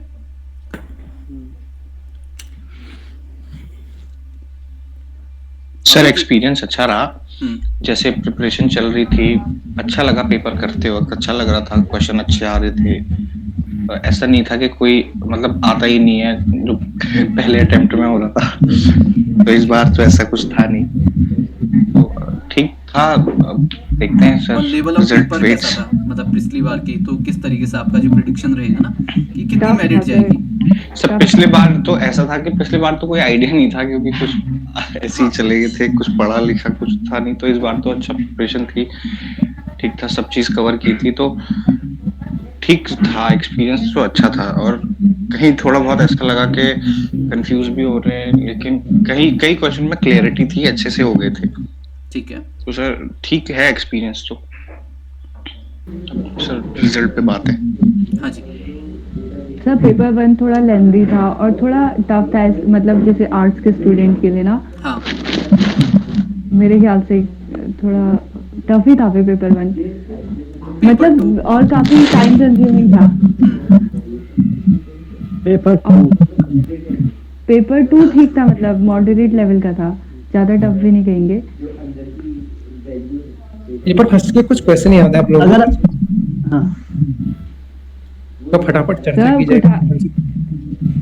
पेपर 1 फर्स्ट के क्वेश्चन थे, जैसे मूक पे क्वेश्चन आया था आपका MOCC क्या होता है, फिर एक NIRDI का फुल फॉर्म आया था, और उसके बाद आपके सोलर रॉड्स था या कुछ ऐसे करके क्वेश्चन था, वो किससे मतलब किस में यूज हो सकते हैं करके ऐसे मेथड्स दिए थे। और आपका फिर इसमें मतलब 4 ऑप्शन दिए थे, जैसे विंड एनर्जी और आपकी सोलर एनर्जी, नहीं विंड एनर्जी थी, और आपकी हाइड्रो मतलब टाइडल एनर्जी थी, और जियोथर्मल एनर्जी थी, एक एनर्जी और थी, उनमें से हाइड्रो एनर्जी थी, मतलब हाइड्रो इलेक्ट्रिसिटी जनरेशन जिससे होता है। इनमें से डायरेक्ट सोर्स ऑफ सन कौन सा नहीं है, ऐसा क्वेश्चन आया था। और ये इन्वायरमेंट से रिलेटेड रिसर्च, हाँ, और एक वो environment से- स्टेटमेंट बेस्ड क्वेश्चन था, एक 17 SDG होते हैं और 10 मिलेनियम डेवलपमेंट गोल्स होते हैं, एक तो ये हाँ था। कि 17 SDG होते का और 10 नहीं, मिलियन 13 SDG लिखा था वहाँ पे ऑप्शन पे। 31। हाँ और ये भी आया था जितना कि भी लिखा था, मिलेनियम 17 डेवलपमेंट गोल्स करेक्ट के इनकरेक्ट कितने टारगेट, 17 और 10 का। सर ये भी आया था मिलेनियम डेवलपमेंट 17 गोल्स में कितने टारगेट्स थे। सब सही तो होते हैं सर। कितने क्या थे? एसडीजी जैसे SDG गोल्स है ना जो सस्टेनेबल डेवलपमेंट, हाँ हाँ 17 ही तो है वो 17 ऐसा हाँ क्वेश्चन क्या है? लेकिन हाँ, हाँ। ऑप्शन में आया था 13 एक लिखा स्टेटमेंट में था, आया था। ऑप्शन में 13 लिखा था, तो इसमें से लिखा था कि कौन सा सही है कौन सा गलत है करके, अच्छा हाँ, ये क्वेश्चन आया एक था। तो और एक मेन बात ये है हेलो, एक तो मिलेनियम assessment- डेवलपमेंट गोल 15 तक 2015 थे ना। में समाप्त हो गए हैं, जिसमें 8 गोल थे, 8 गोल सर थे लेकिन इसमें। वहाँ पे और क्वेश्चन आया था SDG कि 2015 के बाद स्टार्ट, SDG 2015 से 2030 तक का है। पर ये क्वेश्चन इसमें है आप 17 लक्ष्य। ये क्वेश्चन तो असर्शन है रीजनिंग में आया था मेरे ख्याल से। हाँ, और सर एक क्वेश्चन ये भी आया था कि मिलेनियम डेवलपमेंट गोल्स के कितने टारगेट्स थे, जैसे 161 टारगेट्स आपके सस्टेनेबल डेवलपमेंट गोल में, वैसे मिलेनियम डेवलपमेंट गोल में कितने टारगेट्स थे, ऐसे करके ऑप्शन भी आया था।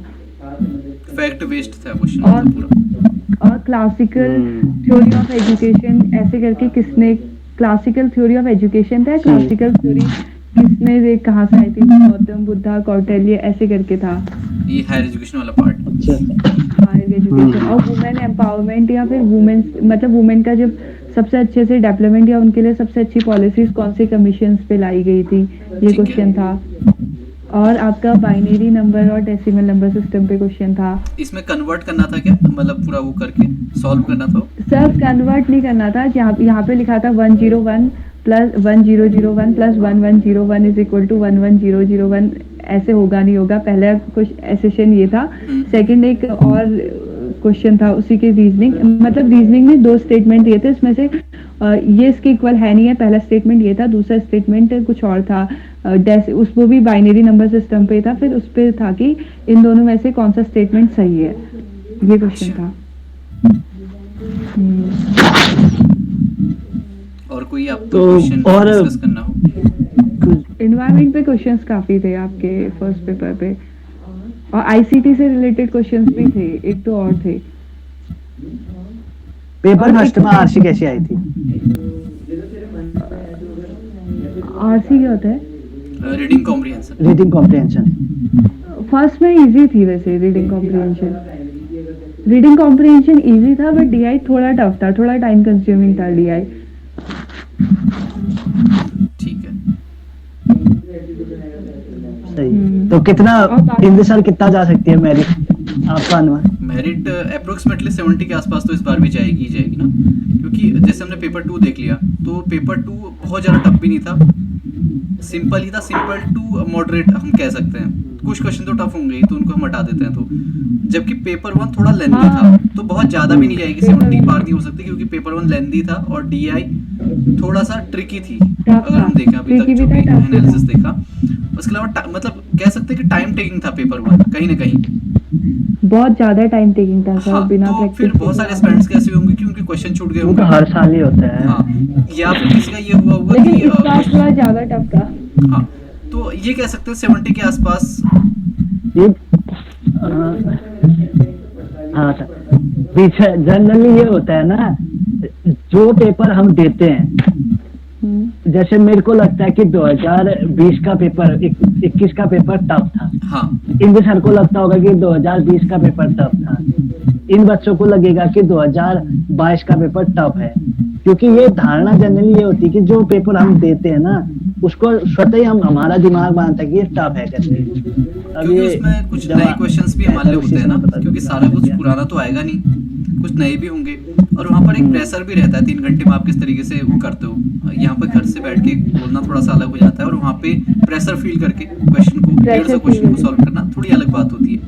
सर मैथ्स के क्वेश्चन बहुत थे पेपर 1 पे, जैसे हाँ। रेशियो प्रोपोर्शन से रिलेटेड, परसेंटेज से रिलेटेड, सिंपल इंटरेस्ट या पीआरटी से कंपाउंड इंटरेस्ट से, मतलब ऐसे करके था, वो क्वेश्चंस भी थे उस पे। सर मुझे मुझे पता नहीं ऐसा क्यों लग रहा है कि मेरिट डाउन जाएगी। डाउन जाएगी। हाँ क्योंकि क्योंकि फर्स्ट पेपर 2 अगर थोड़ा पढ़ा था, लेकिन वो वहाँ पे 1.5 घंटे में सॉल्व करने के लिए थोड़ा टफ टारगेट था वो, क्योंकि क्वेश्चन बहुत लेंथी थे और फिर थोड़ा तो सोचना ही पड़ता है। जैसे फैक्ट बेस कम था तो हम सोचेंगे ना, उसको कनेक्ट करेंगे। हाँ पेपर फर्स्ट जो बच्चों मतलब जिनकी तो मैथ्स बहुत ही वीक है उनके लिए तो बहुत ही बेकार था। जैसे आपका बाइनरी वाला आ गया और डीआई भी थोड़ा टफ और मैथ्स के क्वेश्चंस भी काफी थे, मैथ्स और रिसर्च पहले पेपर बाइनरी वाला आईसीटी में आता है। हाँ तो मतलब लगता है वही पिछले बार की तरह जाने वाली है मेरिट, वही जनरल 69 या 68 तक जाएगी। तो हम एक वो मान लेते हैं कि 70 के आसपास या फिर थोड़ा सा कम या ज़्यादा हो सकता है, प्लस माइनस 2। और क्या कहते हैं फर्स्ट पेपर का आरसी भी बहुत टफ लग रहा था, मेरे को समझ में नहीं आया कि मेरे क्या हो रहा है, समझ में नहीं आया। आरसी तो आपको प्रैक्टिस करनी पड़ेगी ना पहले, अगर आपने जितना प्रैक्टिस किया है उससे तो फिर आप उतना अच्छे से कर पाओगे। या फिर आपकी रीडिंग हैबिट्स होनी चाहिए, आप कुछ भी पढ़ लो, नोवेल्स पढ़ो या फिर और सारी कुछ चीज़ें पढ़ो, तो फिर आसान हो जाती है वो चीज़ें। बस ना हिंदी लैंग्वेज में वो थोड़ा टफ बन गई वो, या क्या था। मेन बात ये है ना कि पेपर फर्स्ट अगर ये थोड़ा लेंथी कह रहे हैं या थोड़ा वो कह रहे हैं तो लेकिन पेपर सेकंड को अपेक्षाकृत जितने बच्चे हैं वो सरल कह रहे हैं। हाँ अब ये सभी बच्चे सरल कह रहे हैं, ये पैटर्न यानी पेपर सेकंड में मेरिट बढ़ जाएगी, स्वतः ही बढ़ जाएगी, क्योंकि सारे बच्चे अगर सरल कह रहे हैं तो मेरिट बढ़नी है पेपर सेकंड में। और पेपर फर्स्ट में थोड़ा टफ कह रहे हैं, लेकिन जिसका मैथ से होगा, मजबूत होगा, या जिसने पेपर फर्स्ट में मेहनत की होगी उसका तो बड़े आएंगे ही नंबर उसमें भी।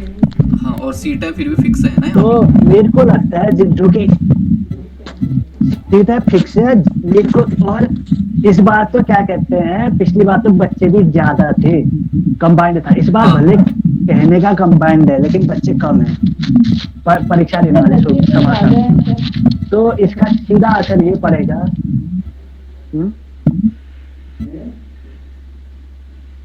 क्या कह रहे हो? कुछ नहीं सर। तो इसका सीधा असर ये पड़ेगा कि कट ऑफ वही 69 या 70 के आसपास ही जाने की संभावना है। हाँ वही, बस आप मान के चलो कि 70 के आसपास एयर फेयर में ही रहने वाली है, फिर प्लस टू या तो माइनस होगी या फिर प्लस होगी, लेकिन उसी के अराउंड ही रहेगी, बहुत ज्यादा कम ज्यादा नहीं होगी। हाँ क्योंकि ज्यादातर बच्चे सरल कह रहे हैं पेपर सेकंड, जबकि ये इंद्र सर वाले सेशन में भी नहीं दिखा, और मेरे उसमें तो पेपर फर्स्ट 5 था जो 2021 वाला, उसमें भी नहीं दिखा कि पेपर सेकंड सरल कह रहे थे सब बच्चे। हाँ इस बार मैं ज्यादातर बच्चों से सुन रहा कि पेपर सरल था। आपने गौर किया होगा सर, ये पेपर फर्स्ट तो हमारे मतलब 2021 वाले मैक्सिमम लोगों ने क्वेश्चन पढ़े हों, अच्छे से प्रिपरेशन की हो, तो ये भी हो सकता है कि रिसोर्सेज अभी बहुत ज्यादा अवेलेबल भी हो चुके हैं। हाँ तो फिर अगर आपका अवेलेबल है ना, सरल होता है पेपर तो कट ऑफ बढ़ने की ज्यादा संभावना रहती है। अगर पेपर फर्स्ट में बच्चे कहते हैं कि सरल है तो फिर 72% भी जाने में देर नहीं करती। हाँ फिर और ज्यादा चली जाती है, फिर ज्यादा चली, लेकिन फिर वही ना, तो वो सोशियोलॉजी में तो 70 के आसपास में ही रहेगी। हाँ लेंथी, हाँ उससे ज्यादा नहीं जाएगी जितना आंसर की आने के बाद बेहतर तरीके से पता चल जो रहा है। बॉर्डर लाइन बेहतर तरीके से भी, और बॉर्डर लाइन में मत रहना, बॉर्डर लाइन में रहना सबसे ज्यादा दुखी करता है, क्योंकि कट ऑफ अब ठीक 210 नंबर आ रखे हैं जनरल कैटेगरी में, तो वो सबसे दुखदाई होता है आदमी के लिए। हाँ आशीष जी आप कुछ कह रहे हैं, आपका हैंड रेज हुआ था। सर मैं ये कह रहा था कि जैसे सेकंड पेपर जो मुझे मतलब खुद के उससे लगता है कि मतलब जैसे हमने यहाँ पे बहुत सारे एमसीक्यूज या पीवाईक्यूज करे, अलग अलग सोर्सेज से भी करे, हाँ तो उस वजह से भी हमने बहुत सारे क्वेश्चंस हम सॉल्व कर पाए। हाँ जी। तो हमारे बीच में इसलिए जो मैक्सिमम यहाँ पे बच्चे हैं सभी का मतलब जो पेपर है वो सेकंड पेपर बहुत अच्छा गया। मुझे लगता है ये भी वजह हो सकती है क्योंकि हमने बहुत सोर्सेज से करे थे, हो सकता है बाकियों ने भी करे होंगे, हाँ जी।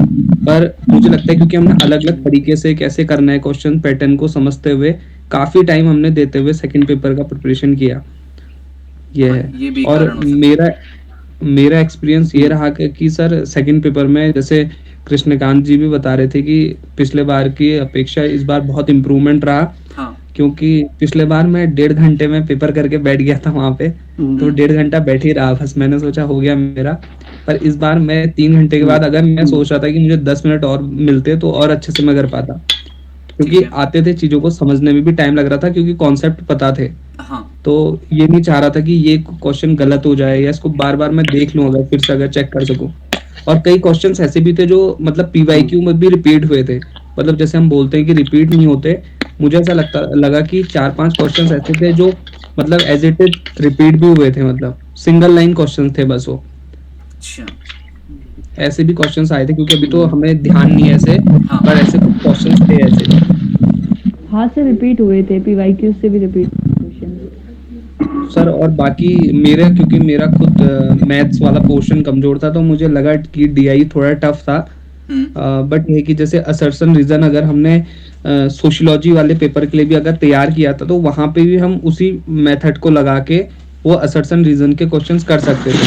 जैसे आपने बताया था कि बिकॉज का यूज करके हम पैटर्न को समझ के वहां पे भी वो कर सकते थे। हाँ जी और दूसरा मुझे खुद के उसमें ये लगा कि जैसे इंग्लिश में तैयारी करने का मेरे लिए फायदा ये हुआ, क्योंकि हिंदी का जो लैंग्वेज था वो और भी ज्यादा टफ था, मतलब जो उसके वर्ड्स थे। तो अगर आप दोनों को समझ वो हमेशा रहते हैं। हाँ, तो अगर आप दोनों को समझ के कर रहे हैं तो उससे बहुत ज्यादा मतलब मुझे लगा कि इम्प्रूवमेंट हुआ मेरा। पैसेज को समझने की बात हो चाहे बाकी के क्वेश्चंस हो, तो उससे फायदा रहा मतलब। क्योंकि हमने लास्ट टाइम पे पैसेज ही किए थे 2 दिन जी और जी 4 जी से सर, 6 क्वेश्चन पैसेज किए थे, तो उसका भी थोड़ा बहुत फायदा मिला होगा। बिल्कुल सर बिल्कुल।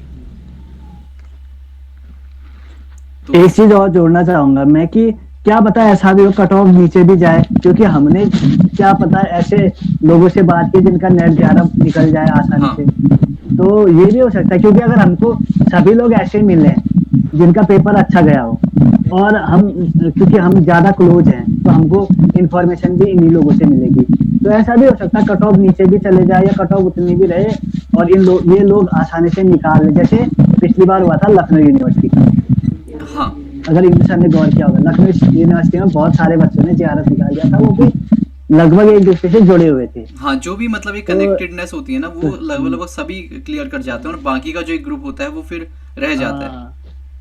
ये भी बहुत बड़ा तो कारण इसलिए और दूसरा इंफॉर्मेशन भी हमको ऐसे ग्रुप से मिल रही है ना जिसकी तैयारी रही है, प्रॉपर तैयारी रही है, तो हम सही आकलन नहीं कर सकते। या तो हमको ऐसे व्यक्ति भी मिले जिनकी प्रॉपर तैयारी हुई ना हो, तो फिर हमको बेहतर पता चल सकता है कि क्या किस तरीके का पेपर हो। जी पूनम, आप कुछ कहना चाह रहे हैं? सर नहीं, मैं कुछ नहीं कह रही हूँ। हाँ मतलब मैं ये कह रही हूँ कि ऐसा भी हो सकता है कि हम सब ने सेम तैयारी करी थी तो सबके व्यूज मैच कर रहे हैं। हाँ, मतलब हमारा जो सैंपल साइज है वो कहीं ना कहीं रिप्रेजेंटेटिव नहीं है।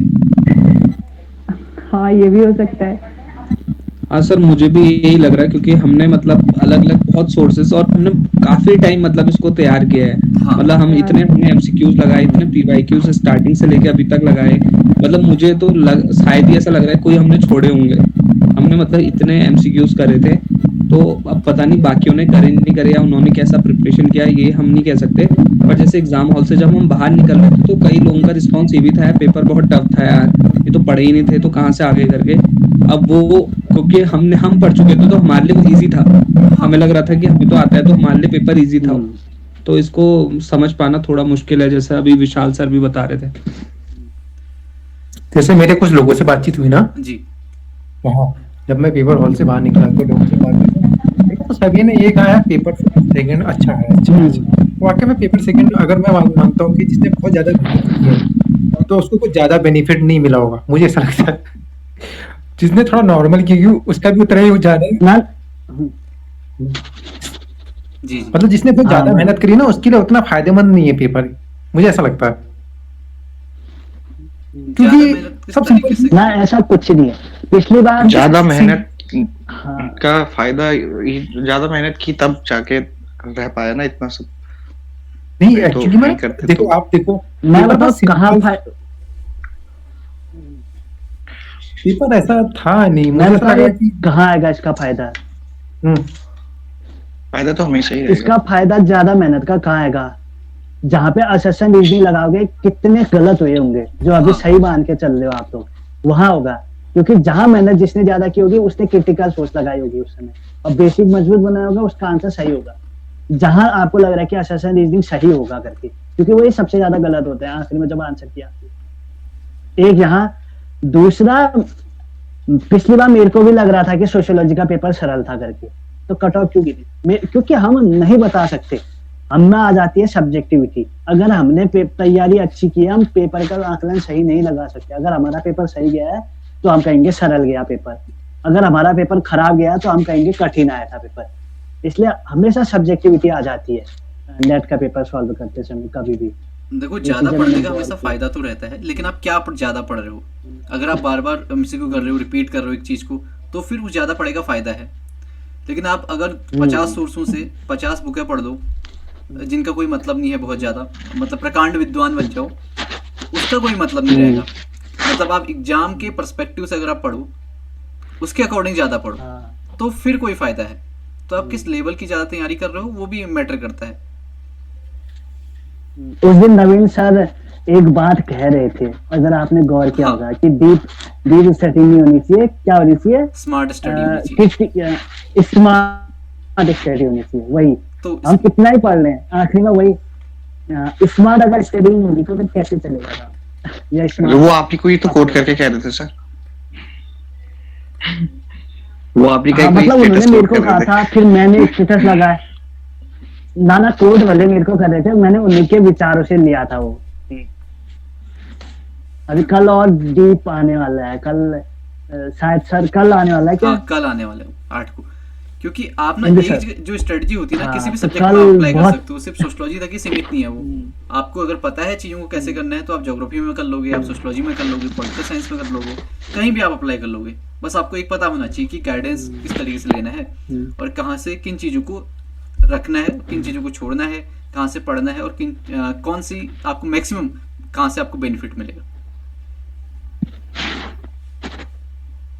कल आधे घंटे का है वो वीडियो लगभग। वो बहुत हमने कमजोरियां पकड़ी है, अगर नहीं हुआ बाई चांस जीआरएफ किसी का, या जो आने वाले बच्चे हैं तो किन गलतियों से बचे करके।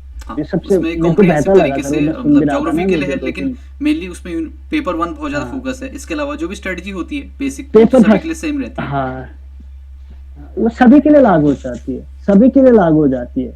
अब एक चीज ये सभी सब्जेक्ट में लागू हो जाती है। So thank you so much आप सभी का जुड़ने के लिए और पेपर का एनालिसिस करने के लिए, जिससे कि हमको ये पता चल सका कि कहाँ से हमारे मैक्सिमम क्वेश्चन आए थे, किस तरीके से। अब आपके पास क्वेश्चंस अगर आप थोड़ा सा और रिफ्लेक्ट बैक करोगे अपने आप को, तो आपको याद आएंगे कि कौन कौन से क्वेश्चन अभी मेरे बताने छूट गए, किसी और ने बताए। तो आप अपने हिसाब से एनालाइज कर सकते हो कि मेरे कितने क्वेश्चन सही हुए हैं। तो ये इस हिसाब से भी बहुत ज़्यादा फ्रूटफुल रहेगा। और हमको ये भी पता चल पाया कि कहाँ किस यूनिट से अगर आप नेक्स्ट टाइम कोई तैयारी करते हैं, आपका गेट का पेपर है या फिर कोई और कॉम्पिटिटिव एग्जाम का पेपर है, तो उसके लिए भी ये इंपॉर्टेंट रहेगा। बहुत सारे ऐसे होंगे जो कि पीएचडी इसकी बात करेंगे, उनके लिए भी इंपॉर्टेंट रहेगा कि कहीं ना कहीं ये जो तैयारी है आपकी वहाँ भी हेल्पफुल करेगी। और यहाँ पर आपका जेआरएफ हो जाए, नेट हो जाए, तो वो तो बहुत बढ़िया एक बात होगी और बड़ी उपलब्धि होगी हमारे लिए कि इस ग्रुप से हम जुड़ के नेट जेआरएफ को क्वालिफाई कर रहे हैं। तो थैंक यू सो मच। अब इसी तरीके से हम अगली वीडियोस में मिलेंगे, जिसमें कि और भी हमारी स्ट्रेटजीज होंगी और सारी चीज़ों के बारे में बात करेंगे। थैंक यू सो मच जुड़ने के लिए। Thank you sir. Thank you.